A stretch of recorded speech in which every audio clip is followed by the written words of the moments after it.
പരേതം തിരിച്ചു വരുന്നുള്ളത് പ്രവാസികളുടെ യഥാർത്ഥമായിട്ടുള്ള വേദനകളൊക്കെ ഇതിലൂടെ ആ പിന്നെ പൊതു പൊതു പൊതുസമൂഹത്തിലേക്ക് കാണിച്ചു.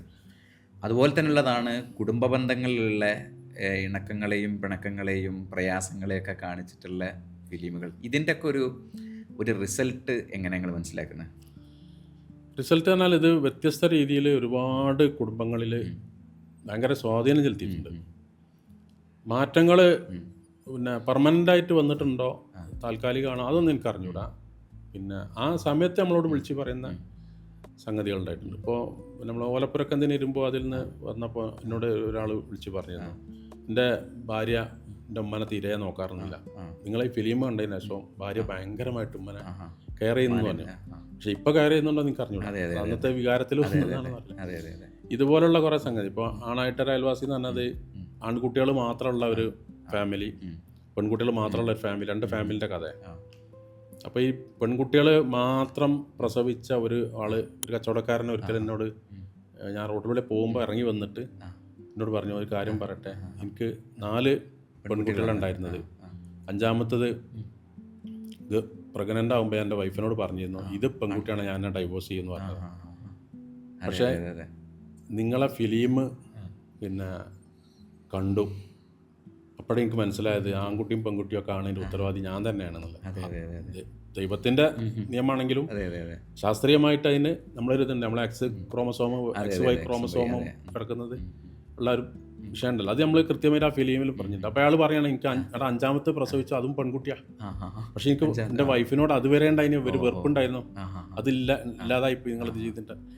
അപ്പം നമ്മളോട് പറയുന്ന സംഗതികൾ അത് നമ്മൾ വളരെ കുറച്ചുള്ളൂ. പിന്നെ 1,00,000-1 നമ്മൾ കേൾക്കുന്നുണ്ടാവും, അറിയാത്തത് എത്രയോ സംഭവിച്ചിട്ടുണ്ടാവും. ഇങ്ങനെ കുറേ ഫീഡ്ബാക്കുകൾ പല ഓരോന്നിലും. ഇതിൽ അമ്മായിയമ്മമാരോട് വിഷയങ്ങൾ, ഹസ്ബൻഡ് വൈഫ് റിലേഷൻഷിപ്പ്, ഇതുപോലെ പെൺമക്കളത് മാത്രമുള്ളത്, ഇത്തരത്തിൽ കുടുംബത്തിലുണ്ടാകുന്ന 100,000 പ്രശ്നങ്ങൾക്കുള്ള ഒരു പരിഹാരമായിട്ട് ഇതിനെ പലരും കണ്ടിട്ടുണ്ട് എന്നുള്ളതാണ്. അതിൻ്റെ ഒരു ഇതിപ്പോൾ ഈ അടുത്ത കാലത്ത് നിങ്ങൾ ഓരോരുത്തരുടെയും ഓരോ ക്യാരക്ടേഴ്സിനെ പരിചയപ്പെടുത്തുന്ന ഒരു ഇതിപ്പോൾ ഈ അടുത്തുണ്ടായിരുന്നല്ലോ. അപ്പോൾ അതിലൊക്കെ നമ്മൾ അതിൻ്റെ കമൻസിൽ നോക്കുന്ന സമയത്ത് വെച്ചാൽ ഭയങ്കരമായിട്ട് ഓരോരുത്തരുടെ ലൈഫിലുണ്ടായ ട്രാൻസ്ഫോർമേഷൻ അതിൽ ഇങ്ങനെ പറയുന്നുണ്ട്. ഞങ്ങളുടെ ലൈഫിൽ ഇങ്ങനെ മാറിയിട്ടുണ്ട്, ഹസ്ബൻഡ് വൈഫായിട്ടുള്ള പ്രശ്നം ഇതിന് ശേഷമാണ് ഇങ്ങനെയുള്ള ഈ ഒരു കാഴ്ചപ്പാട് മാറാൻ വലിയ തോതിൽ ഇത് സഹായിച്ചിട്ടുണ്ട്. ഇത് ശരിക്കും ഒരു റെഫറൻസ് ആയിട്ട് ആളുകൾ ഇപ്പോഴും വീടുകളിൽ ഉപയോഗിക്കുന്നുണ്ട്. അതായത് ഞാൻ പറഞ്ഞല്ലോ, നമ്മളെ വ്യത്യസ്ത സബ്ജക്റ്റാണ്, അതിൻ്റെ എഫക്റ്റ് ചെയ്ത ആളുകളുണ്ടാവും.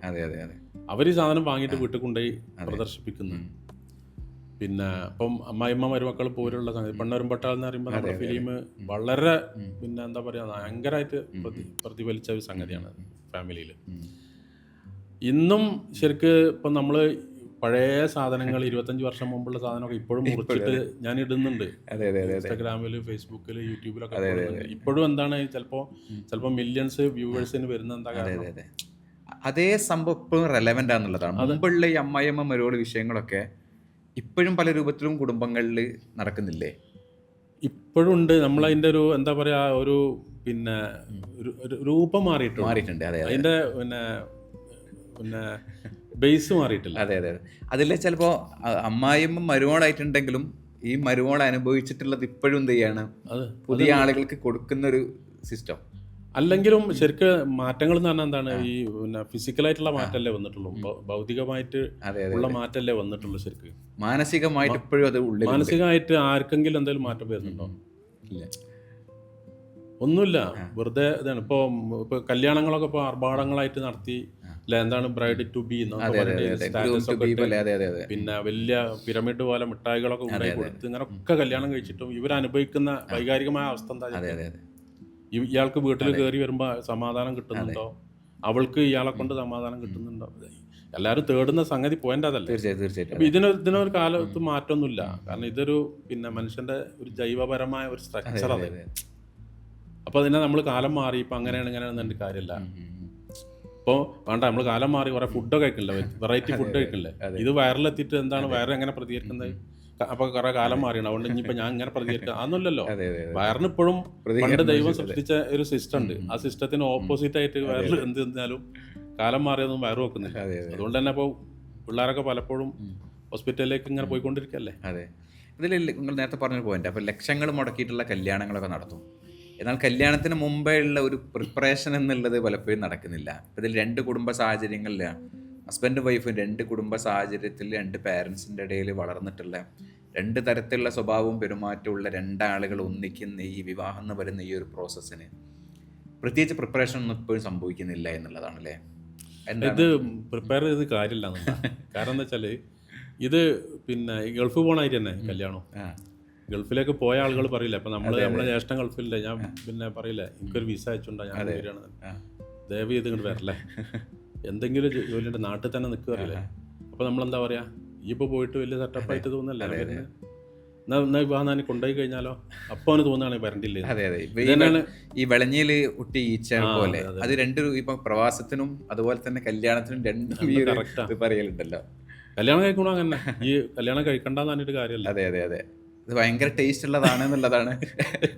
ഇത് വലിയ എന്തോ ഒരു സംഭവം എന്ന് വിചാരിച്ചു. അതെ അതെ അതെ, ഇതിന്റെ പ്രിപ്പറേഷൻ ശരിക്ക് പിന്നെ ഇതൊന്നും അല്ല. ഈ കല്യാണ ഓഡിറ്റോറിയത്തിന്റെ വലിപ്പോ അവിടെ വിളമ്പണ ഫുഡോ അല്ലെ നേരത്തെ കൊടുത്ത മിഠായിന്റെ കണക്കൊന്നും അല്ലല്ലോ. അതെ, ഇതില് ഒക്കണ്ടേ വേറെ കെമിസ്ട്രി ഇല്ലേ. അതെ അതെ അതെ, അത് ആരാ പഠിപ്പിക്കണത്? എവിടെങ്കിലും സിലബസ് ഉണ്ടോ? ഏതെങ്കിലും സിലബസിലുണ്ടോ അങ്ങനെ സംഭവം? ഇതിൽ ഒന്ന് കുടുംബ സാഹചര്യത്തിൽ ഉണ്ടാകുന്ന കാരണം വെച്ചാൽ പാരൻസിൻ്റെ നിന്ന് കണ്ടു വളർന്നിട്ടാണല്ലോ അപ്പോൾ സ്നേഹത്തിൻ്റെയും ഇണക്കത്തിൻ്റെയും പിണക്കത്തിൻ്റെയും ഇതിനൊക്കെ മോഡലുകൾ കാണുന്നത് കുടുംബത്തിൽ നിന്നാണ്. ഉമ്മയും വാപ്പയും തമ്മിൽ എന്നും അടിയും പിണക്കവും ഉണ്ടാകുന്ന ഒരു വീട്ടിൽ വളരുന്ന കുട്ടി ഒരു ഹസ്ബൻഡ് വൈഫ് റിലേഷൻഷിപ്പ് നല്ലൊരു മോഡൽ കുടുംബത്തിൽ നിന്നാണ് കിട്ടുന്നത്.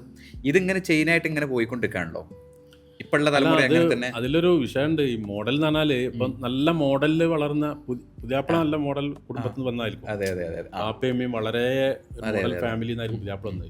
ഇപ്പം തെരഞ്ഞെടുത്ത സ്ഥലം മാറിയിട്ടുണ്ടാവും. അതെ അതെ അതെ, അതിന്റെ പ്രശ്നമല്ലേ. അതെ, കാരണം നമുക്ക് ഈ തെരഞ്ഞെടുപ്പ് പോലും പിന്നെ എന്താ പറയാ അതിന്റെ ഒരു പിന്നെ ഇത് മനസ്സിലാക്കിയിട്ടല്ല. അതെ അതെ, നമുക്ക് പ്രത്യക്ഷത്തിൽ ചില തെരഞ്ഞെടുപ്പുകളെ നടക്കുന്നുള്ളൂ. അതെ, അതായത് പോലെ എങ്ങനെ ഉണ്ട്, സാമ്പത്തികമായിട്ട് എങ്ങനെ ഉണ്ട്, കുട്ടി കാണാൻ എങ്ങനെ ഉണ്ട്, പഠിച്ചിട്ടുണ്ടോ എന്നൊക്കെ നോക്കിയിട്ടല്ല തെരഞ്ഞെടുപ്പ് എടുക്കുന്നത്. എഡ്യൂക്കേറ്റഡ് ആണ് എന്നുള്ളതൊക്കെ നോക്കിയിട്ടായിരിക്കും. പക്ഷെ യഥാർത്ഥമായിട്ട് ഇപ്പോൾ കുടുംബത്തിനുണ്ടാകേണ്ട ആ ഒരു എഡ്യൂക്കേഷൻ ഇപ്പം ഉണ്ടാവില്ല. ഈ എഡ്യൂക്കേഷനും ബോധവും രണ്ടും രണ്ടല്ലേ. അതെ അതെ അതെ, അപ്പോൾ നമ്മൾ പറയല്ലേ മതബോധമുള്ള കുട്ടീനെടുക്കാന്നറിയും. മതവിദ്യാഭ്യാസമുള്ള എത്രയോ അറബി കോളേജുകളും മറ്റൊക്കെ നമ്മുടെ നാട്ടില്. മതവിദ്യയും മതബോധവും ഇത് രണ്ടും തന്നെയാണ്. ഇപ്പോൾ പിന്നെ ഉദാഹരണമായിട്ട് പിന്നെ ഒരു പെണ്ണ് വീട്ടിലെ ഒരു ഭാര്യ അവള് പിന്നെ ഖുർആനെടുത്ത് ഓതുകയാണ്. നിസ്കാരപ്പായി ഒക്കെ വിരിച്ചിട്ടുണ്ട്. ഓത്ത് കഴിഞ്ഞിട്ട് നിസ്കരിക്കണം, സുന്നത്ത് നിസ്കരിക്കണം. അവൾ ഓത്ത് തുടങ്ങുകയാണ്. അപ്പോഴാണ് അടുത്ത റൂമിൽ നിന്ന് ഉമ്മ വിളിക്കുന്നത്, എടി ഒരു ഗ്ലാസ് ചുടുവെള്ളം കൊണ്ടുവരാൻ.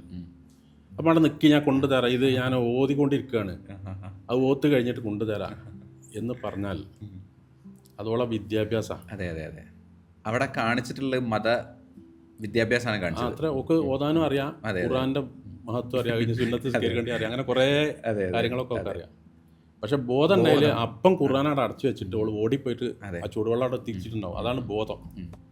കാരണം ആരാ വിളിക്കണത്, എന്തിനാ വിളിക്കണത്, ഒരു ചുടുവെള്ളം എന്തിനാ വിളിക്കണത്, കുടിക്കാനല്ലേ. ഇവള് സുന്നത്ത് നിസ്കരിച്ച് ചെല്ലുമ്പോൾ ഈ ഉമ്മ അവിടെ ജീവിച്ചിരിപ്പുണ്ടോ എന്ന് ഉറപ്പുണ്ടോ? ചിലപ്പോൾ അവസാനത്തെ ഒരു വെള്ളമായിരിക്കുമല്ലേ ചോദിക്കുന്നത്, സാധ്യമല്ലേ. ഇതാണ് ബോധം. ഈ ബോധമുള്ള ആളുകളെ അങ്ങനെ ആളുകൾ ഇപ്പം ഉണ്ടോ എന്ന് എനിക്ക് അറിഞ്ഞൂടാ. അന്ന് നമ്മളങ്ങനെ തെരഞ്ഞത് അങ്ങനത്തെ ആളുകളാണോ എന്ന് അറിഞ്ഞൂടാ. അതുകൊണ്ടുള്ള അനുഭവിക്കേണ്ട കുറേ വിഷയങ്ങളുണ്ടാവില്ല. ഈ ഒരു പ്രാക്ടിക്കൽ എഡ്യൂക്കേഷൻ എന്ന് പറയുന്നത് അത് ഇപ്പോൾ പുതിയ കാലത്തേക്ക് വരുന്ന സമയത്ത് റിയൽ ലൈഫും എന്ന് പറയുന്നത്, ഇപ്പോൾ ഇതിൽ റീലുകളിൽ കാണുന്ന ലൈഫാണ് റിയൽ എന്ന് തെറ്റിദ്ധരിച്ചിട്ട് പുതിയ കാല ലൈഫിലേക്കൊക്കെ വരുന്ന ഒരുപാട് ദാമ്പത്യ ജീവിതങ്ങൾ, ഇപ്പോൾ നിക്കാ ഡൈവേഴ്സുകൾ, ന്യൂലി മാരീഡ് ആയിട്ടുള്ള സെപ്പറേഷനുകൾ, ഇതിൻ്റെ ഒരു റേറ്റ് മുമ്പത്തെ അപേക്ഷിച്ച് വളരെ കൂടുതലാണെന്നുള്ളതാണ്. അതിലിപ്പം സാർ പറഞ്ഞ രൂപത്തിലുള്ള ഈ ഒരു ബോധം എന്നുള്ളത് പുതിയ തലമുറക്ക് നഷ്ടപ്പെട്ടിട്ടുണ്ടെന്നുള്ളതാണ്. അപ്പോൾ അതിൻ്റെ ഈ ഒരു റിയൽ ലൈഫും തമ്മിൽ എങ്ങനെ ഇത് രണ്ടും കൂടി ഒരുമിച്ച് മുന്നോട്ട് കൊണ്ടുപോകാൻ പറ്റും? അതിന് നമ്മുടെ പിന്നെ വിദ്യാഭ്യാസ സിലബസിൽ ഏതാണെങ്കിലും, ഇപ്പം നമ്മുടെ ഭൗതിക വിദ്യാഭ്യാസത്തിലാണെങ്കിൽ പോലും ഈ സമാധാനത്തോടുള്ള ജീവിതത്തിന് നേടേണ്ട കുറേ സംഗതികൾ ഉൾപ്പെടുത്തൽ നിർബന്ധമാണ്. അതല്ലാതെ ഇത് പിന്നെ കല്യാണം കഴിച്ചിട്ട് അവനുണ്ടാക്കേണ്ട സംഗതി അല്ലത്. അങ്ങനെ ഒരു സിസ്റ്റം ഇല്ലല്ലോ. അതെ, ഇപ്പോഴുള്ള ആകെയുള്ള സിസ്റ്റം എന്ന് പറഞ്ഞാൽ കൗൺസിലേഴ്സ് കുറേ ഉണ്ട്, അതെ. എല്ലാം കഴിഞ്ഞ് പ്രശ്നങ്ങളായിട്ട് ചെല്ലാണ്. എന്നാൽ ഏതെങ്കിലും പ്രശ്നങ്ങൾ കൗൺസിലേഴ്സിന് എത്ര തീർക്കാൻ കഴിഞ്ഞിട്ടുണ്ട്? ഈ കൗൺസിലിംഗ് എന്ന് പറയുന്ന സംഗതി തന്നെ ഒരു പരാജയപ്പെട്ട സംഗതിയാണ് വ്യക്തിപരമായിട്ട് എൻ്റെ അഭിപ്രായം. കാരണം എന്താ വെച്ചാൽ അവരുടെ ജോലിയല്ല പരാജയം കേട്ടോ. അതെ അതെ. കൗൺസിലിങ്ങിൽ പോകുന്നവരാണ് രണ്ട് പ്രശ്നക്കാരാണ്. അതെ. ഇതിൽ ഒന്ന് നിർബന്ധിതാവസ്ഥയിൽ പോകേണ്ടി വരുന്ന ആളായിരിക്കും. അപ്പം ഭാര്യ ഭർത്താവുമായിട്ടാണെങ്കിൽ ഭാര്യ ഒന്നുകിൽ നിർബന്ധിതാവസ്ഥയിൽ, അല്ലെങ്കിൽ ഭർത്താവ് നിർബന്ധിതാവസ്ഥയിൽ പോകേണ്ട ആളായിരിക്കും. ഇയാളെ കൗൺസിൽ ചെയ്ത് നന്നാക്കാൻ ഒരു കാലത്തും കഴിയും. അതെ അതെ അതെ. രണ്ടാൾക്കും സുഖമായി ജീവിക്കണം. അതുകൊണ്ട് നമുക്ക് കൗൺസിലർ പോകാം. എന്നിട്ട് അയാൾ എന്താ പറയുന്നത്, എൻ്റെ ഭാഗത്ത് തെറ്റുണ്ടെങ്കിൽ ഞാൻ തിരുത്താന്ന് ഭാര്യയും, എൻ്റെ ഭാഗത്താണ് തെറ്റെങ്കിൽ ഞാനും തിരുത്താന്ന് ഭർത്താവും പറഞ്ഞു. രണ്ടാളും സ്വമേധയാ സന്നദ്ധരായി പോണ കൗൺസിലിംഗ് മാത്രമേ വിജയിക്കുന്നുള്ളൂ, ബാക്കിയൊന്നും വിജയിക്കുന്നില്ല. കാരണം അത് കഴിഞ്ഞു പോന്നാലും പിറ്റേന്ന് അവർ പഴയ മാതിരി തന്നെ ആകുന്നുണ്ട്. ഈ ഒരു തിരിച്ചറിവ് ഉണ്ടാക്കാൻ കൗൺസിലിങ്ങൾ സഹായിക്കുന്നുണ്ട്. ഈ രൂപത്തിലാകുന്ന സമയത്ത് രണ്ടുപേരും സമ്മതത്തോട് കൂടിയിട്ടാണെന്നുണ്ടെങ്കിൽ അതേ വിജയിക്കുള്ളൂ. പക്ഷേ അവിടെ അല്ലല്ലോ വേണ്ടത്, പ്രശ്നങ്ങൾ ഉണ്ടായിട്ട് നന്നാക്കുകയല്ലല്ലോ വേണ്ടത്. നമുക്ക് പ്രശ്നങ്ങളില്ലാത്ത ഒരു പ്രൊഡക്റ്റ് അല്ലേ എപ്പോഴും വാങ്ങാൻ നല്ലത്. ഇപ്പോൾ നമ്മളൊരു വാഷിംഗ് മെഷീൻ വാങ്ങുന്നുണ്ടെങ്കിൽ എന്നും കംപ്ലൈൻറ്റ്, അപ്പോൾ നന്നാക്കാൻ ഒരാൾ വരും, പിന്നെ അന്ന് വർക്ക് ചെയ്യും, പിറ്റേന്ന് കംപ്ലൈൻറ്റ് നന്നാക്കാൻ, അങ്ങനെ ഈ വാഷിംഗ് മെഷീൻ ഉപയോഗിക്കാൻ പറ്റുമോ? അതെ. അപ്പോൾ നമുക്ക് വാറണ്ടി വേണം അല്ലേ? വേണം. ഈ വാറണ്ടി ഇതിനും വേണ്ടേ? ശരിക്ക് വേണം. അതെ. ഇപ്പോൾ നമ്മളൊരു പെണ്ണിനെ കല്യാണം കഴിക്കുമ്പോൾ പെണ്ണിന് വാറണ്ടി വേണ്ടേ? അത് വാറണ്ടി ആരാ തരേണ്ടി? അതിൻ്റെ മാനുഫാക്ചർ പേരൻസ് തരണോ? അതെ. വല്ല മാനുഫാക്ചറിങ് ഡിഫക്റ്റാണ് സംഗതി. അതെ. അപ്പോൾ അതിലിപ്പോൾ സ്നേഹത്തെക്കുറിച്ചും ഇണക്കത്തെക്കുറിച്ചും പിണക്കത്തെക്കുറിച്ചും ഇങ്ങനെയൊക്കെയുള്ള ബേസിക്കായിട്ട് ഓരോ മനുഷ്യനുണ്ടാവേണ്ട അടിസ്ഥാനപരമായുള്ള സംഭവങ്ങൾ, ഒന്ന് കുടുംബ സാഹചര്യത്തിൽ നിന്ന് പഠിക്കണം, മറ്റേത് സ്കൂളിൽ നിന്ന് പഠിക്കണം. അപ്പോൾ ഇത്തരത്തിലുള്ള സംഗതികളിൽ നിന്നൊന്നും ഇത് പഠിക്കാതെയാണ് ദാമ്പത്യ ജീവിതത്തിലേക്ക് വരുന്നത്. അതിപ്പോഴും ഒരു പരിധിവരെയൊക്കെ അങ്ങനെ തന്നെ ആയിരിക്കും. അല്ല, പിന്നെ ഇത് പിന്നെ പഠിക്കാന്ന് പറയുമ്പോൾ സംഗതി പറഞ്ഞാൽ രണ്ട് ആളുകൾ അവരവരുടെ ഭാഗം ചിന്തിച്ചിട്ടാണല്ലോ അത് കൂടുതൽ പ്രശ്നമാവുന്ന. ശരിക്കും മറ്റേ ആളെയും കൂടി എപ്പോഴും ചിന്തിക്കണ്ടേ? അങ്ങനെ അല്ലല്ലോ അത്. ഇപ്പോൾ വിവാഹ ജീവിതമാണെങ്കിൽ ഈ പോരായ്മകളും ഗുണങ്ങളും ഉള്ള ഒരു പാക്കേജാണ് ഈ ഭാര്യ അല്ലേ? ഭർത്താവ് അങ്ങനെ തന്നെയാണ്. ഗുണങ്ങൾ മാത്രമുള്ള ഒരു സംഭവം, അങ്ങനത്തെ ഒരു സാധനം അല്ലല്ലോ. ഒരു കംപ്ലീറ്റ് അല്ലല്ലോ, രണ്ടും കൂടി ഉള്ള ഒരു പാക്കേജ് തന്നെ അല്ല ഇത്. എത്ര ഉയർന്ന മതബോധമുള്ള ഫാമിലി നല്ലത്. പിന്നെ ഈ പോരായ്മകൾ വരുമ്പോൾ അപ്പോൾ അത് ആ രീതിയിൽ എടുക്കാൻ കഴിയുകയാണെന്നുള്ള ഒന്ന്. രണ്ടാമത്തത് ഈ ഇമോഷണലായിട്ട് സംഭവിക്കുന്ന ഇതുണ്ടാവും, പ്രതികരണങ്ങൾ. ഇത് അങ്ങനെ തന്നെ എടുക്കാനും കഴിയണം. കണ്ടിന്യൂ ആയിട്ട് ചെയ്യുന്ന സംഗതി മാത്രമേ തിരുത്താൻ പോണ്ടിയുള്ളൂ. അത് പെട്ടെന്നുണ്ടാകുന്ന ഒരു ഇമോഷനെ ആ ഒരു രൂപത്തിൽ അത് പരിഹരിക്കാൻ പോകേണ്ട ആവശ്യമില്ല. റിപ്പീറ്റഡ് ആയിട്ട് വരുന്ന സംഭവമാണെങ്കിൽ അതിനെ ഒരാള് മുൻകോപം, അയാൾ എന്തിനും ഒരു മുൻകോപത്തിന്റെ ആളാണെങ്കിൽ അത് തിരുത്തണം. അതെ അതെ അതെ. ഏതെങ്കിലും ഒരു സമയത്ത് പെട്ടെന്ന് ദേഷ്യപ്പെട്ടു എന്നുള്ളത് കൊണ്ട് വലിയ പ്രശ്നമാക്കട്ടെ. ഏതോ ഒരു കഴിഞ്ഞ മാസം എപ്പോഴോ ഒന്ന് അയാൾ ദേഷ്യപ്പെട്ടു, അത് തിരുത്താനും പോകണ്ട, അത് അതിന് പിന്നെ ഡിസ്കഷൻ ഒന്നും പോകേണ്ട ആവശ്യമില്ല. കാരണം ഈ ഇമോഷൻ പ്രകടിപ്പിക്കൽ മനുഷ്യന്റെ ഈ എന്ത് ഇമോഷനും അത് ഡിസ്ചാർജ് ആയിക്കൊണ്ടിരിക്കണം. അത് സേവ് ചെയ്ത് വെച്ചിട്ടുണ്ടെങ്കിൽ ഭയങ്കര പ്രശ്നമാവും. അത് ദേഷ്യം പ്രത്യേകിച്ച് ഡിസ്ചാർജ് ആവണം, ഉടനെ ഡിസ്ചാർജ് ആവണം. സന്തോഷം ചിരിച്ചുകൊണ്ടും മറ്റേതൊക്കെ ഡിസ്ചാർജ് ആവണം, ഒക്കെ ഡിസ്ചാർജ് ആക്കിക്കൊണ്ടിരിക്കണം ഇമോഷൻസും. അപ്പോൾ ഇത് നിങ്ങൾ ഡിസ്ചാർജ് പറഞ്ഞ സമയത്താണ് ഈ ഒരു ഇമോഷൻ വെന്റിലേറ്റ് ചെയ്യുക, ഒന്ന് തുറന്ന് സംസാരിക്കുക. അപ്പോൾ ഇതോട് കൂടിയിട്ട് ഒരു പരിധിവരെ പ്രശ്നങ്ങളൊക്കെ പരിഹരിക്കപ്പെടും. അപ്പോൾ ഇന്ന് അത്തരത്തിലുള്ളൊരു തുറന്ന് സംസാരിക്കാനുള്ള അതിൽ പണ്ട് കാലത്തൊക്കെ തറവാട് വീടുകളുടെയൊക്കെ റൂമുകൾ ചെറുതായിരുന്നു, ലിവിങ് സ്പേസും സിറ്റ് ഔട്ടുകളൊക്കെ വളരെ വിശാലമായിരുന്നു. ഇന്ന് റൂമുകൾ വളരെ വിശാലമായി, ലിവിങ് സ്പേസുകളിലും ആളുകൾ ഒന്നിച്ചിരിക്കുന്ന സ്ഥലങ്ങളൊക്കെ കാലിയാണ്. ഓരോരുത്തരും അവനവൻ്റെ ലോകത്ത് വളരെ വിശാലമായിട്ടാണ് ജീവിക്കുന്നത്. അത് ഹസ്ബൻഡ് ആണെങ്കിലും വൈഫാണെന്നുണ്ടെങ്കിലും ഈ ഒരു തുറന്ന് പറച്ചിലുകൾ ഉണ്ടാകുന്ന സമയത്ത് ഒരു പരിധിവരെ പ്രശ്നങ്ങളൊക്കെ കുറയും. അപ്പോൾ ഇന്ന് അതിൻ്റെ ഒരു അപര്യാപ്തത ആയിരിക്കൂലേ ഈ ഇത്തരത്തിൽ നേരത്തെ പറഞ്ഞ ഒരു ചെറിയൊരു പ്രശ്നം ഉണ്ടാകുമ്പോൾ പോലും വളരെ പൊട്ടിത്തെറിക്കുന്ന ഒരു അവസ്ഥയിലേക്കൊക്കെ ഉണ്ടാകുന്നതിൻ്റെ ഒരു കാരണം? അതൊരു കാരണമാവാം, അതല്ലാത്ത കാരണങ്ങളുണ്ട്. എനിക്ക് തോന്നുന്നത് ഈ ഇടപെടലുകളുണ്ടല്ലോ, ഈ പ്രശ്നങ്ങൾ എന്ന് പറഞ്ഞാൽ ഇപ്പം ഭാര്യയും ഭർത്താവുമായിട്ടുള്ള പ്രശ്നങ്ങളാണെങ്കിൽ അതിലെ ഇടപെടലുകൾ കൂടിയിട്ടുണ്ട്. അത് ഈ ഭാര്യയുടെ മാതാപിതാക്കൾ, അതിൽ പ്രത്യേകിച്ച് ഉമ്മമാർ, നമ്മൾ അങ്ങനത്തെ ഒരു ഫിലിമും ചെയ്തിട്ടുണ്ട് കേട്ടോ, ഇങ്ങനെ ഇടപെടുന്ന ഒരു സംഗതി. ഇവർ പണ്ട് ഉണ്ടായിരുന്ന ഉമ്മമാരൊക്കെ പറഞ്ഞു കൊടുത്തിരുന്നത് ഭർത്താവിൻ്റെ വീട്ടിൽ പോയി ഇങ്ങനെ ആയിരിക്കണം, അങ്ങനെ ആയിരിക്കണം, അവിടുത്തെ ചെറിയ ചെറിയ പ്രശ്നങ്ങളൊന്നും ഇവിടെ ഒന്ന് പറയാൻ നിൽക്കണ്ട, എല്ലാ പുരയിലും ഉണ്ടാവും, പിന്നെ അതൊക്കെ കുറച്ച് ക്ഷമിക്കണം എന്നൊക്കെ പറഞ്ഞു കൊടുത്തിരുന്നത് പകരം ഇന്ന് തിരിച്ചാ പറഞ്ഞു കൊടുക്കുന്നത്, അവിടെ എന്തുണ്ടായാലും ഇവിടെ വിളിച്ച് പറയണം, നീ അവിടെ പോയിട്ട് അത് ചെയ്യാൻ നിൽക്കണ്ട, ഇത് ചെയ്യാൻ നിൽക്കണ്ട, എല്ലാവരും ഇങ്ങനെ നോക്കാൻ നിൽക്കണ്ട എന്ന് പറഞ്ഞിട്ട് എല്ലാത്തിനും ഒരു നെഗറ്റീവും ഒരു എന്തോ ഒരു ഭയം ഉള്ളിലുണ്ടാക്കി കൊടുക്കുകയാണ്. അങ്ങനെ വിടുന്ന തന്നെ. അതെ അതെ അതെ. അതിന് പുറമെ പിന്നെ ഓരോ പ്രശ്നങ്ങളും ഇപ്പം മൊബൈൽ ഫോൺ ഉള്ളതുകൊണ്ട് അപ്പം തന്നെ അറിയിക്കാനും പറ്റുന്നുണ്ട്. അപ്പോൾ ഈ പെൺകുട്ടി ആദ്യമായിട്ട് ഒരു കാര്യം പ്രകടിപ്പിക്കുമ്പോൾ നമ്മളെ മാതാപിതാക്കൾ എങ്ങനെയാണ് റെസ്പോണ്ട് ചെയ്യണമെന്നുള്ള വലിയൊരു ഘടകമാണ്. പലപ്പോഴും പെൺകുട്ടിക്ക് അനുകൂലം, അങ്ങനെ ആയിരിക്കുമല്ലോ ഉണ്ടാകും, നമ്മളെ കുട്ടിയല്ലേ, അനുകൂലമായിട്ട് പ്രകടിപ്പിക്കുമ്പോൾ ഇവർക്ക് അതൊരു വളർച്ചയായിട്ട് വരും. ശരിക്ക് അതിനേക്കാളും മാരകമാണ് ഇപ്പോഴത്തെ സോഷ്യൽ മീഡിയ. ഇപ്പം ഈ പിന്നെ സോഷ്യൽ മീഡിയയിൽ കുറേ പിന്നെ കൗൺസിലർമാർ പരിപാടി അവതരിപ്പിച്ചുകൊണ്ട് അത് പിന്നെ നല്ല നല്ല കാര്യങ്ങളൊക്കെ അവർ പറയുന്നുണ്ട്. അതിൽ കുറേ എണ്ണം ജെന്യൂനാണ്, കറക്റ്റ് നമുക്ക് ആവശ്യമുള്ള സംഗതിയിൽ പറഞ്ഞത്. പക്ഷെ ഇതിൻ്റെ ഇടയിൽ കുറേ ഫേക്ക് സാധനങ്ങൾ വരുന്നുണ്ട് കൗൺസിലർമാർ. ഇത് റീച്ച് കിട്ടാനും മറ്റതൊക്കെ ആയിട്ട് വരുന്ന കുറേ സംഗതികൾ. ഇതിൽ വലിയ അപകടം എന്താണെന്നറിയോ? ഇത് ഇപ്പോൾ ഒരു ഉദാഹരണം പറയുകയാണെങ്കിൽ, പിന്നെ നിങ്ങളെ വഞ്ചിക്കുന്ന ഭർത്താവിൻ്റെ 10 ലക്ഷണങ്ങൾ. ആളുകൾ ഭയങ്കര ഹൂക്കിംഗ് ആണല്ലോ. അത് പെട്ടെന്ന് വായിച്ചു നോക്കും എന്താണ് സംഭവം എന്നുള്ളത്. നിങ്ങളെ വഞ്ചിക്കുന്ന ഭർത്താവിൻ്റെ 10 ലക്ഷണങ്ങൾ എന്ന് പറഞ്ഞിട്ട് ഇയാൾ നമ്പർ ഇട്ടിട്ട് ഓരോന്നും ഇങ്ങനെ പറയാണ്, 10 എണ്ണം പറഞ്ഞു കൊടുക്കുക. അതെ അതെ അതെ.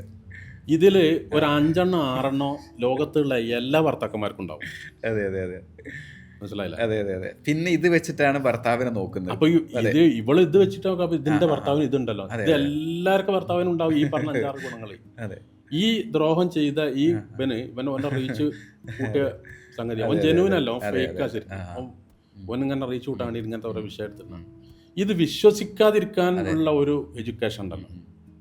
അല്ല, നിങ്ങൾ പറഞ്ഞൊരു സംഭവം, കൗൺസിലർമാർ എന്നുള്ളത് പൊതുവേ ആളുകൾക്ക് ഉണ്ടാകുന്ന വെച്ചാൽ ഇവരുടെ വാക്കുകൾക്ക് പൊതുവെ ഭയങ്കര പവറാണല്ലോ. അപ്പോൾ ഇതിൽ ഭയങ്കര ഇൻഫ്ലുവൻസ് ചെയ്തിട്ട് ഇത് ശരിയാണെന്ന് വിചാരിച്ചിട്ട് ഈ സമീപനത്തോട് കൂടിയിട്ട് പിന്നെ കാണുന്ന ആളുകളുണ്ട്.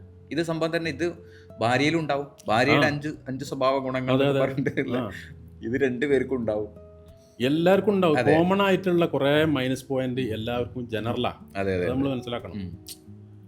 പിന്നെ ഇപ്പം പിന്നെ പേഴ്സണാലിറ്റി വ്യത്യാസങ്ങള് അതൊക്കെ ഇതുണ്ടാവില്ലേ, ബാധിക്കൂല ശരിക്കും. ഇത് അങ്ങോട്ട് കൂടെ മനസ്സിലാക്കി പോരാന്നുള്ളത് ഈ സോഷ്യൽ മീഡിയ റെഫറൻസ് ആയിട്ട് എടുത്തിട്ടുള്ള പ്രശ്നങ്ങൾ. സോഷ്യൽ മീഡിയ റെഫറൻസ് ആയിട്ട് എടുക്കണ ഇങ്ങനത്തെ ഇതിന് മാത്രമല്ല കേട്ടോ, വേറെ കുറെ പ്രശ്നങ്ങളുണ്ട്. അപ്പോൾ നമ്മൾ ടൂർ പോയിണ്ട സ്റ്റാറ്റസ് ഇടും, അവിടെ കുടുംബത്തിലെ ഇതിൽ പോസ്റ്റ് ചെയ്യും. ഇത് കാണുന്ന ഈ ടൂറ് പോകാത്ത ഫാമിലി വിചാരിക്കുന്നത് ഇവരൊക്കെ ഇങ്ങനെ ടൂറ് പോയി ഞാൻ മാത്രം എങ്ങോട്ടും പോകുന്നില്ല. ചിലപ്പോൾ അവരാകെ ആ ടൂറായിട്ടും പോയിട്ടുണ്ടാവുക. അതെ, ഇവരതിനേക്കാൾ ചെറിയ ചെറിയ ടൂറുകൾ കുറേ ചെയ്തിട്ടുണ്ടാവും. പക്ഷെ ആ ചെയ്തതൊന്നും ഇവർക്ക് ഓർമ്മ ഉണ്ടാവില്ല, ചെയ്യാത്ത അവർ പോസ്റ്റ് ചെയ്ത സാധനമായിരിക്കും ഓർമ്മ ഉണ്ടാവുക. ഇത് ഭർത്താവിനെ പിന്നെ ദ്രോഹിക്കാൻ ഇവർ മനസ്സിൽ കൊണ്ടെടുക്കും. അത് ജീവിതത്തിലെ കളർഫുൾ ആയിട്ടുള്ള മെമ്മറീസ്. ഇപ്പോൾ ഇന്നത്തെ ഏറ്റവും നല്ലൊരു ഭാഗമാണ് നമ്മളൊക്കെ ചിലപ്പോൾ സ്റ്റാറ്റസ് ഒക്കെ വെക്കും. ഏറ്റവും നല്ലൊരു ഭാഗം ഒരു ഫുഡ് കഴിച്ചതാകാം, അല്ലെങ്കിൽ ഒരു യാത്രക്കാകാം. എന്നാൽ ഇതിൽ ഒരു 90% പലതരത്തിലുള്ള പ്രയാസവും വിഷമങ്ങളൊക്കെ നമുക്ക് എല്ലാവർക്കും ഉണ്ട്. ഇത് നമ്മളെവിടെയും പ്രൊജക്റ്റ് ചെയ്യുന്നില്ല, ആരെയും കാണിക്കുന്നില്ല. ഇത് നമ്മൾ ഹൈഡ് ചെയ്ത് വെക്കുന്നു. നല്ല ഭാഗങ്ങൾ നമ്മൾ കാണിക്കും. പക്ഷെ ഇത് കാണുന്ന ഒരാളെ സംബന്ധിച്ച് ഓർക്കൊക്കെ എന്ത് ലൈഫാ, ഓര് ഭയങ്കര അടിച്ചുപൊളിയല്ലേ എന്നുള്ള രൂപത്തിലേക്ക് എന്ത് ചെയ്യുന്നു, പിന്നെ സ്വയം കുറ്റപ്പെടുത്തുക, എന്നിട്ട് പാർട്ട്ണറെ കുറ്റപ്പെടുത്തുക. നിങ്ങളൊക്കെ ഇങ്ങനെ നോക്കി നിന്നോളി, ഓരെ കണ്ടില്ലേ, ഓര് എന്നും ഭയങ്കര വൈബിലാന്നൊക്കെ പറഞ്ഞിട്ട് ഇവർ പരസ്പരം കുറ്റപ്പെടുത്താൻ വേണ്ടിയിട്ട് ഇന്നത്തെ ഈ റീലുകളൊക്കെ ഉപയോഗിക്കുന്നുണ്ട് എന്നുള്ളത് അത് വലിയ അപകടമാണ് ആ സംഗതി. അപ്പം ഇതുപോലെ നേരത്തെ ഞാൻ പറഞ്ഞില്ലേ, നമ്മളെ ഇടപെടലുകളിൽ നമ്മൾക്ക് കൺട്രോൾ ചെയ്യാൻ പറ്റാത്ത അത്രയും രീതിയിൽ നമ്മളെ ഇടപെടലുകൾ നമ്മുടെ ഫാമിലിയിൽ എത്തിയിട്ടുണ്ട്. അപ്പോൾ ഇത് ഞാൻ എത്രമാത്രം ഇത് സ്വീകരിക്കേണ്ടതുണ്ട്, എൻ്റെ ഫാമിലിൻ്റെ അവസ്ഥ എന്താണ്, ഞാൻ എവിടെ നിൽക്കണം എന്നുള്ള ഒരു പ്ലാറ്റ്ഫോം ശരിക്ക് കുടുംബത്തിലെ ഭാര്യയും ഭർത്താവും മക്കളും വേറെ ഉണ്ടാക്കി വെക്കണം. ബാക്കിയുള്ളതൊക്കെ ഒരു അഭിനയമാണെന്നും അത് യാഥാർത്ഥ്യ ലോകമല്ല എന്ന് അവർ ബോധ്യപ്പെട്ടിട്ട് അങ്ങനെ ജീവിച്ചെങ്കിൽ മാത്രമേ സമാധാനം ഇനി കിട്ടൂ. അതെ അതെ അതെ. അതിൽ ഒന്ന് ഈ ഫിനാൻഷ്യൽ അവസ്ഥകൾ, ഇപ്പോൾ പാർട്ട്ണറുടെ ഫിനാൻഷ്യൽ അവസ്ഥ നോക്കാതെ പലപ്പോഴും ഭാര്യമാർ. കാരണം നമ്മൾ പുറത്ത് കാണുന്ന ഇങ്ങനെയൊക്കെയാണല്ലേ, ഒരു യാത്ര ഉണ്ട്, ബാക്കിയുള്ളതുണ്ട്, അപ്പോൾ അതുപോലെ തന്നെ നമുക്കും വേണം എന്നുള്ള രൂപത്തിലേക്ക്. അപ്പോൾ ഒരു ഫിനാൻഷ്യൽ പ്ലാനിങ് ഒക്കെ കുടുംബത്തിന് അടിയന്തരമായിട്ട് വേണം എന്നുള്ളതാണ്. തീർച്ചയായിട്ടും വേണം. അത് പണ്ടേ അതെ, വേണ്ടതാണ്. പണ്ടേ അങ്ങനെ അതെ, കൊണ്ടുവരുന്ന ആളുകൾക്ക് വലിയ പ്രശ്നമില്ലാതെ പോകുന്നു, ഇല്ലാത്തവർക്ക് ദുരിതവും അന്നൊന്നും ഒരുപോലെയാണ്. അതെ അതെ അതെ. അതിപ്പോൾ തീരെ ഇല്ല. ഇപ്പം ചെലവഴിക്കാനുള്ള വഴികൾ ഒരുപാട്, അതെ, സമ്പാദിക്കാനുള്ള വഴി വഴികൾ വളരെ- ഒന്നുപോലും ഇല്ലാത്ത അതെ, സാഹചര്യത്തിലാണ് ജീവിക്കണം. അതെ, പക്ഷേ അതെ. എന്നാൽ ചെലവഴിക്കാതിരിക്കാൻ പറ്റുന്നുണ്ടോ? പറ്റില്ല, കഴിയുന്നില്ല. അതിൽ ഒരു പ്രധാനപ്പെട്ട കാര്യം, കാരണം ഇത് കുടുംബത്തിൽ വേറെ പല ഫംഗ്ഷനുകൾ ഇതുപോലെ ഇപ്പോൾ ഈ മൈലാഞ്ചി കല്യാണങ്ങൾ, മഞ്ഞ കല്യാണം, പച്ച കല്യാണം എന്ന് പറഞ്ഞിട്ടുള്ള ഈ പരിപാടികൾ, പിന്നെ ഗ്രൂം ടു ബി പോലെയുള്ള പരിപാടികൾ, ഇത് കുടുംബത്തിലൊരു പരിപാടി നടക്കുമ്പോൾ നമ്മുടെ വീട്ടിൽ പരിപാടി നടക്കുന്ന സമയത്ത് നമ്മൾ ചെയ്യാൻ നിർബന്ധിതരാകുകയാണ്. അപ്പോൾ ഇത് പൈസ ഇല്ലെങ്കിൽ പോലും ഇതിന് വേണ്ടിയിട്ട് എന്ത് ചെയ്യുന്നു, ലോൺ എടുത്തിട്ടും, കാരണം അത് മക്കളെ അറിയിക്കാൻ പറ്റില്ല.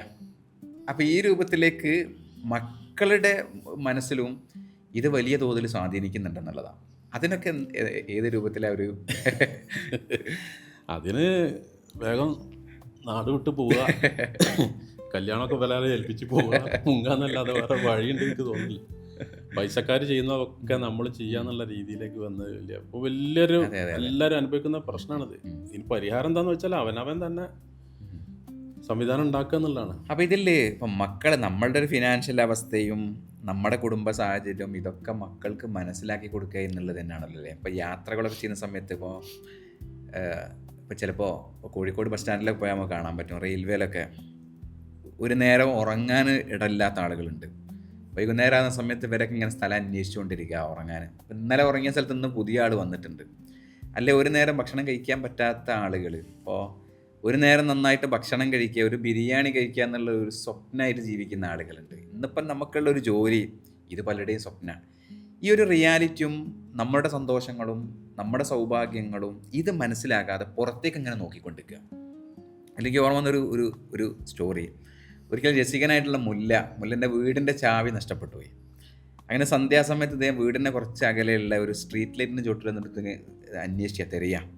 അപ്പോൾ അതുവഴി പോകുന്ന സുഹൃത്തുക്കൾ ചോദിക്കുക, അല്ല മുല്ല എന്താ തെരയുന്നതെന്ന് ചോദിച്ചു. എൻ്റെ വീടിൻ്റെ ചാവി കാണുന്നില്ല എന്ന് പറഞ്ഞു. അങ്ങനെ സുഹൃത്തുക്കളും തെരച്ചിലിന് കൂടി കുറേ സമയം വരെ തിരഞ്ഞ് കാണുന്നില്ല. അപ്പോൾ ഒരാൾ ചോദിച്ചു, മുല്ല ശരിക്കും വീണത് ഇവിടെ തന്നെയാണോ എന്ന് ചോദിച്ചു. അല്ല, ശരിക്കും വീണത് ഇവിടെയല്ല, എൻ്റെ വീട്ടിലാണ്. അപ്പോൾ ഇവരിലേക്ക് പിടിച്ച് അടിക്കാന്നൊക്കെ നിൽക്കുക, എൻ്റെ വീട്ടിൽ വെളിച്ചമുണ്ടത് ഇവിടെ ആയതുകൊണ്ട് നമ്മൾ ഇവിടെ ഒന്ന് അന്വേഷിക്കുന്നു. ഇതുപോലെ പലപ്പോഴും നമ്മുടെ കുടുംബത്തിൽ നമ്മളിലുള്ള സന്തോഷവും സമാധാനവും ഇത് നോക്കാതെ നമ്മളിങ്ങനെ പുറത്തേക്ക് നോക്കിക്കൊണ്ടിരിക്കുക. കാരണം നമ്മുടെയൊക്കെ ഒരു സ്ക്രീൻ ടൈം എന്ന് പറയുന്നത് നല്ലൊരു സമയം സ്ക്രീൻ ടൈം തന്നെയാണ്. അപ്പോൾ ഇതിലിങ്ങനെ ബാക്കിയുള്ളവരുടെ ലൈഫിലേക്ക് നോക്കിക്കൊണ്ടിരിക്കുക. ഇതിൽ നമ്മുടെ ലോകത്തെ യഥാർത്ഥത്തിൽ മറന്നുപോയി എന്നുള്ളതാണ്. അപ്പോൾ ശരിക്കും പാരൻസൊക്കെ മക്കളെ പഠിപ്പിക്കേണ്ട ഒരു സംഭവം എന്ന് വെച്ചാൽ നമ്മളിലേക്ക് നോക്കാനും നമ്മുടെ സുഖങ്ങളും നമ്മുടെ സൗഭാഗ്യങ്ങളും അനുഗ്രഹങ്ങളിലേക്ക് നോക്കാൻ ശരിക്കും നമ്മൾ പ്രാക്ടിക്കലായിട്ട് പഠിപ്പിക്കുക. അപ്പോൾ വാക്കിനപ്പുറത്തേക്ക് നമ്മൾ യാത്രകളിലൂടെയും അല്ലാതുള്ള പ്രാക്ടിക്കൽ എഡ്യൂക്കേഷൻ കൊടുക്കണം എന്നുള്ളതാണ് തോന്നുന്നത്. അപ്പോൾ അതിനിടയിൽ വേറൊരു സംഭവം, അപ്പോൾ കഴിഞ്ഞ നമ്മൾ ഒന്നിച്ച് നടത്തിയൊരു യാത്ര, മലേഷ്യൻ യാത്രയിൽ. അപ്പോൾ ഈ യാത്രയിലൊക്കെ നമുക്ക് തോന്നിയിട്ടുള്ളതെന്ന് വെച്ചാൽ പിന്നെ ഒരുപാട് റിയാലിറ്റികൾ യാത്രയിലൂടെ നമുക്ക് കാണാൻ പറ്റും. അതിൽ പിന്നെ ഇപ്പം ഇപ്പം ഇതിൽ നമ്മുടെ കാഴ്ചപ്പാടുകൾ മാറാൻ യാത്രകൾ നമ്മളെ സഹായിക്കും. നമ്മളുടെ ചില നിർബന്ധങ്ങൾ, ഇപ്പോൾ എക്സാമ്പിൾ രാവിലെ എല്ലാ ദിവസവും കട്ടൻ ചായ കുടിക്കുന്ന ആളാണെന്നുണ്ടെങ്കിൽ, ഇപ്പം നമ്മളിപ്പോൾ മലേഷ്യയിൽ പോയ സമയത്ത് രാവിലെ നമ്മളോട് ആടുന്ന കട്ടൻ ചായ ഒക്കെ ചോദിച്ച ആളുണ്ട്. അതുകൊണ്ട് നാട്ടിൽ പത്രം വായിക്കുന്ന ആൾ, പിന്നെ പത്രമൊന്നും കിട്ടാനില്ലേ, പ്രായമുള്ള ആൾക്കാരാട്ടോ.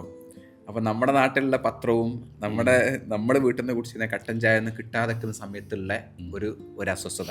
അപ്പം നമ്മുടെ ചില കാഴ്ചപ്പാടുകൾ മാറാൻ യാത്രകൾ നമ്മളെ സഹായിക്കും. അപ്പോൾ ഇതിൽ ഇപ്പോൾ ഞാൻ മനസ്സിലാക്കുന്ന നിങ്ങളുടെ ഈ യാത്രകളിലൂടെ ഒക്കെ ആയിരിക്കും ഇത്തരത്തിലുള്ള നല്ല കാഴ്ചകൾ കണ്ടിട്ടുണ്ടാവുക. അപ്പോൾ അതിൽ ഇപ്പം വിദേശ യാത്രകൾ പറഞ്ഞു, പിന്നെ പ്രവാസികളുടെ യഥാർത്ഥമായിട്ടുള്ള ഇപ്പോൾ ഇതിൽ കഴിഞ്ഞ ദിവസം കണ്ടു, ഇപ്പോൾ ഈ 2 ബെഡുകളിൽ അടിയിൽ കിടക്കുന്ന ആൾ ചിലപ്പോൾ ഉറങ്ങായിരിക്കും. ഈ സമയത്തേക്ക് അടുത്ത ഷിഫ്റ്റ് കഴിഞ്ഞിട്ടും ആൾ വന്ന് ഇയാൾ മുകളിലേക്ക് കയറുന്ന സമയത്തുള്ള ബെഡിൻ്റെ ഗിർ സൗണ്ട് ഉണ്ടാകുന്നത്. ഈ സൗണ്ട് ഉണ്ടാകുന്ന സമയത്ത് ചിലപ്പോൾ റൂമിലും ബാക്കിയുള്ള ആളുകൾക്ക് കൂടിയൊക്കെ അസ്വസ്ഥത ഉണ്ടാകുന്നത്. അപ്പോൾ ഈ ഒരു റിയാലിറ്റികൾ പലതും നിങ്ങൾക്ക് യാത്രകളിലൂടെ ബോധ്യപ്പെട്ടിട്ടുണ്ടാവുമല്ലോ. അപ്പോൾ യാത്രകൾ നിങ്ങളുടെ ഈ ഒരു ഫിലിമിലേക്കും അതുപോലെ നിങ്ങളുടെ ലൈഫിൽ ഉണ്ടാക്കിയിട്ടുള്ള ഒരു ട്രാൻസ്ഫോർമേഷൻ എങ്ങനെയാണ്?